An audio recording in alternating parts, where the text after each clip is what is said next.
Hi everybody, it's Claire from Handmade at Hudson's, and this is the next instalment of Claire's Creative Christmas Card Challenge, or the 5C Crumbo Challenge as I've been calling it.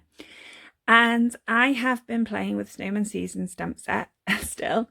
I've still got a few stamps left to use, and I have gone with the snowman from the Punch today. And I have also used the sentiment that some people would use on the inside and the outside of the card. And I have been utilising the new Stampin' Up blending brushes, which are super cute, super soft and super useful, to create these gorgeous cute cards. So here I have added the scarf, which is from the other snowman. So this one I have stamped the scarf and the hat and fussy cut this out and added it to my snowman here. This one I have used the Night of Navy or Mr. Moonlight ribbon from the Playing with Patterns ribbon combo pack. This one I've added some gold jewels that I had and some arms, which I have coloured in with the soft suede light blender pen. This one I've simply added a hat and then used some of the blends to colour in the buttons. And this one, it looks a bit flat, but this one I have added some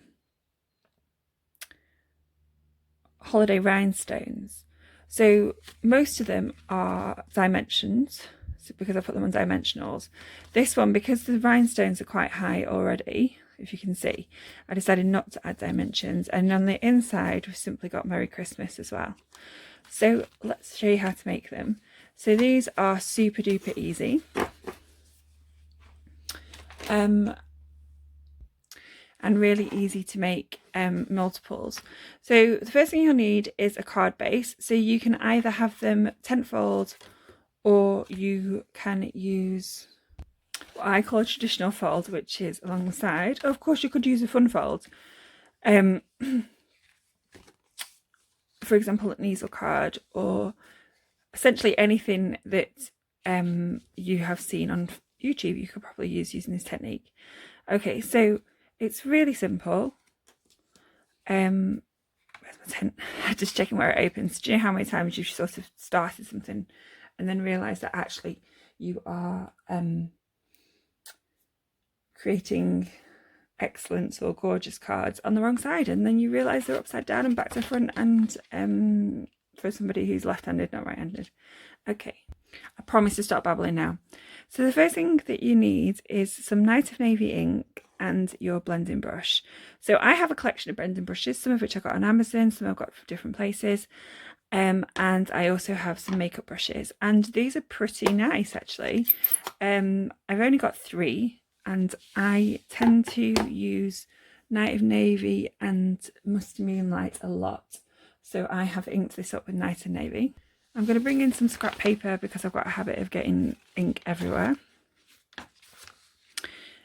And I'm going to take my first card, and then all I'm going to do is load up my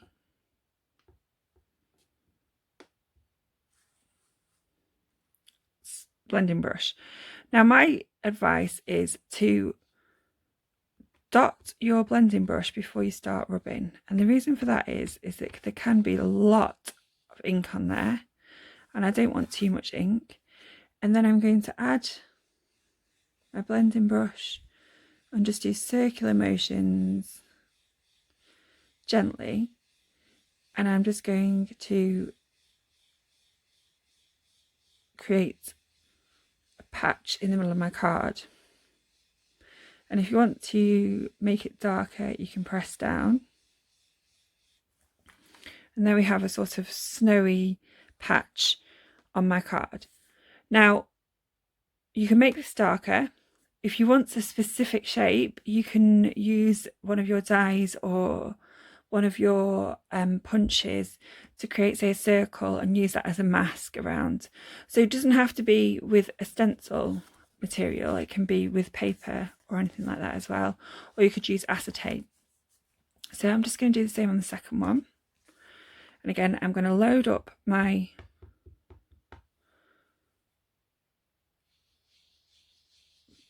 blending brush. I'm going to tap off the excess so it doesn't cause chaos.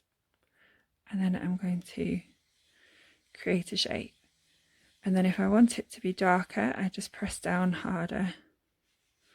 Now, I have an awful habit with these blending brushes of pushing down here and then snapping the bit here. So I suggest holding it here, and then you can control the pressure. And if I want to make it darker, I can push down here. So there we have a darker. And the other thing I like about this is that it does look like snow. So while I have the Native Navy out, I'm going to put my blending brush away. While I have the Native Navy out, I am going to stamp the sentiment. So I have got the Hoping the Season Builds Heartwarming Memories, and I have got it on a block that I found in a kit, which is a good reason to get kits, but it will work on a D block. So I'm just going to ink that up and then check what it's stamping like. That's fine. And then I'm going to line that up. Oh, I've got hair, dog hairs everywhere. Joys of having two naughty Labradors. And I'm going to stamp down here.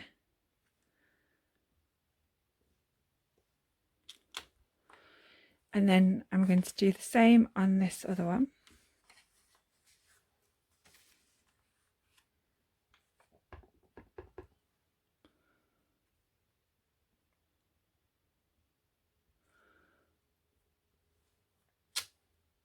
Oopsie. Oh well, it's fine. It's a bit, I moved it slightly, so it's a bit smudged, but that's not too bad.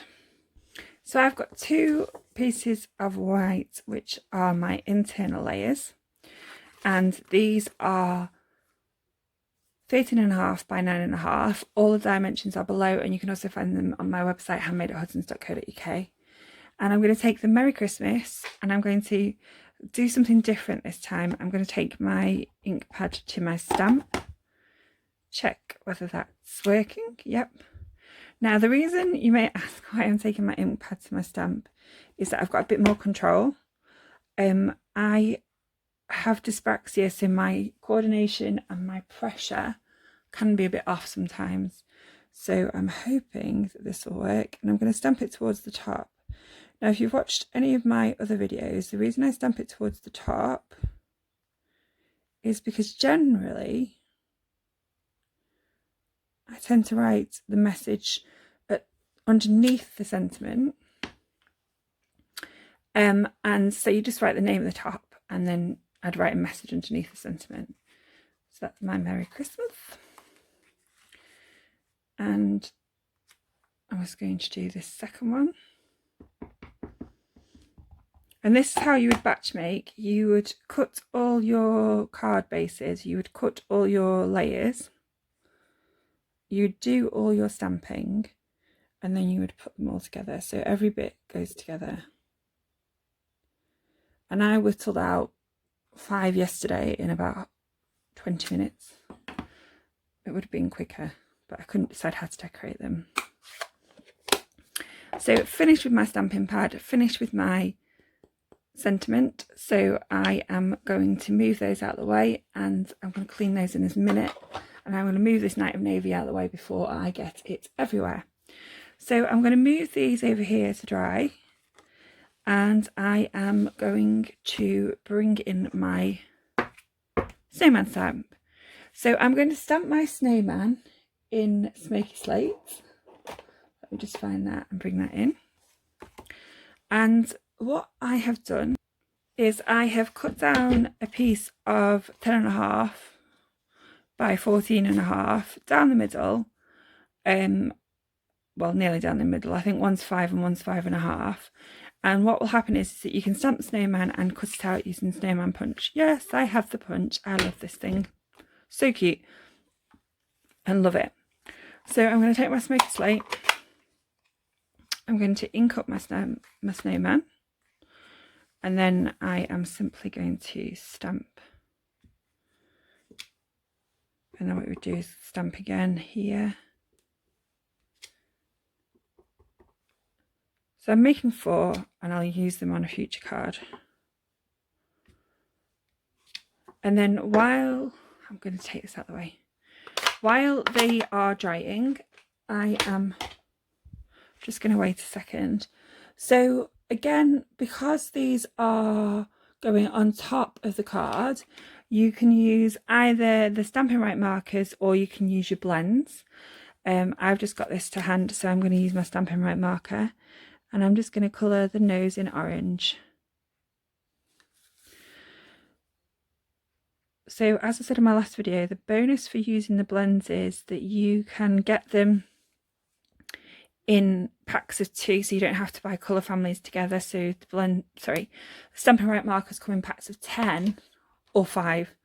So the subtles, neutrals, brights and regals come in packs of 10, and the in colours come in packs of 5. So we've done that, and now I'm going to cut out my snowman. So I've got extra snowmen for another project, or my next project, and it's really simple. And actually I've forgotten, I'm just going to cut this because I've forgotten. I should have done it upside down. And now it's too short. Okay, so all I'm going to do is to take a sticky note, and these are just really cheap ones from actually the other way around. These are really cheap ones from Home Bargains. I'm sure there are other places that you can get sticky notes from, and I think there's about 100 for £1. And I'm just going to line them up, punch. So what happens is that this piece of sticky note just makes it a bit longer, and I'm going to have the same problem on this side as well. So I'm going to cut, actually I'll cut those out later because I don't need those for this project. I'm just going to get rid of all the junk, otherwise I'm likely to stick something somewhere that I'm not supposed to, which is so typically me. Okay, so I'm going to move my punch out of the way as well, and I'm going to move my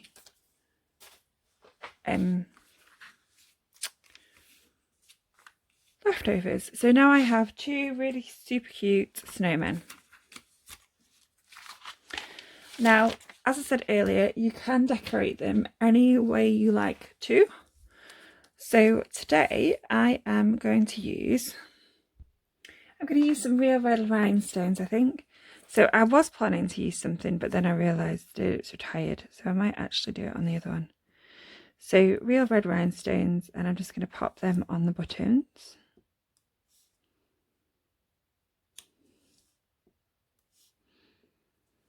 But you could of course pull any jewels that you have in your collection.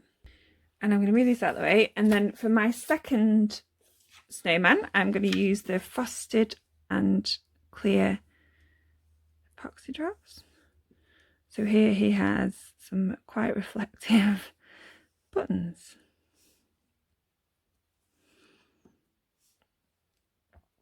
And there we have decorated snowmen. So of course you can lose that out, you can use different colours, etc. So now we're going to put the card together, and I've just realised I've forgotten to do something. So in my original I actually had a snowy background, and there are a number of ways to create snow. So I'm just going to put these to the side. So the first one is to use your Stampin' chalk marker and to dot on your background, and that is cute and fun and really quite easy to do. So number 2 is, if you've got another sort of gel pen, you can dot and make those bigger if you want to. It's got some bigger snowflakes.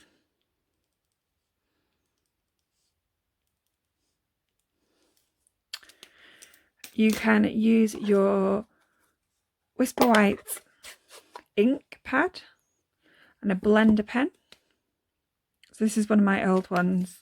I wouldn't suggest doing this with a new one. And you can add more dots if you want to.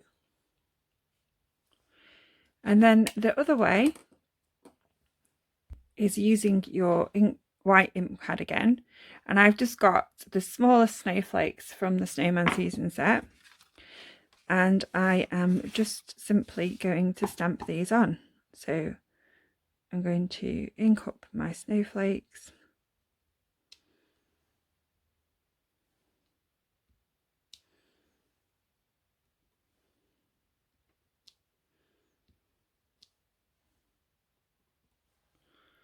And stamp them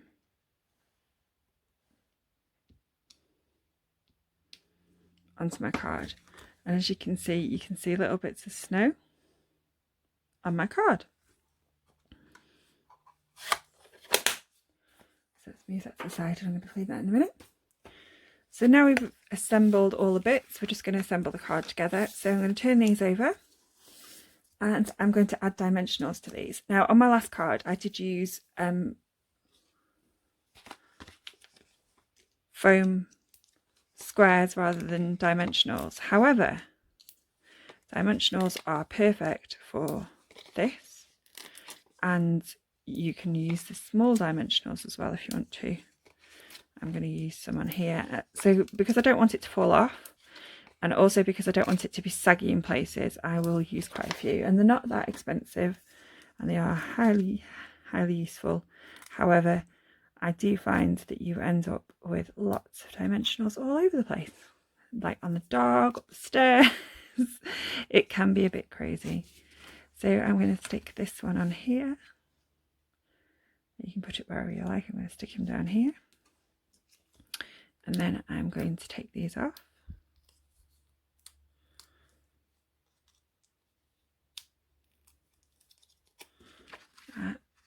Oh, yep. I just thought, oh my goodness, I've done that wrong. So I'm going to stick him here, or her here, and I'm going to move that back up because I've just taken that off. And then my last thing to do is to stick the insides in. So you just want to take some liquid glue or your glue of choice. So I use liquid glue because it means that I can move things, and I'm hoping this will work. So I tend to go around the outside and then down the middle with a light touch, and then I'm just going to put this into here. Now you can of course stamp a snowman or some snow in there to tie it into the front. And then on this one, I'm going to do the same.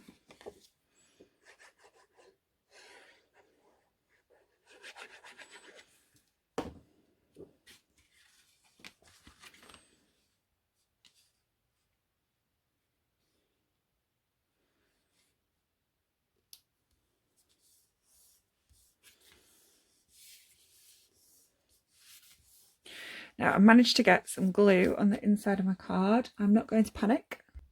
I'm just going to take my glue eraser and I'm just going to rub that down. So Stampin' Up used to sell this, they don't anymore, but you can find them on Amazon. There we go. And then we have two simple, cute, finished Christmas cards, which I can sign and send out. So thank you very much for pressing play on the video. If you've got any questions, you can contact me, Claire@handmade@hudsons.co.uk, or you can find me on the Tinterweb, Handmade at Hudsons. You can find me on Facebook, Handmade at Hudsons, and you can find me on Pinterest. So thank you very much for pressing play on the video. I hope I've inspired you to make some really simple, cute Christmas cards that you can send out this year. And I think also this is quite easy, and I hope it will encourage you to use blending brushes and they're not as scary as they can seem. Thank you very much for pressing play, and I hope to speak to you soon. Bye!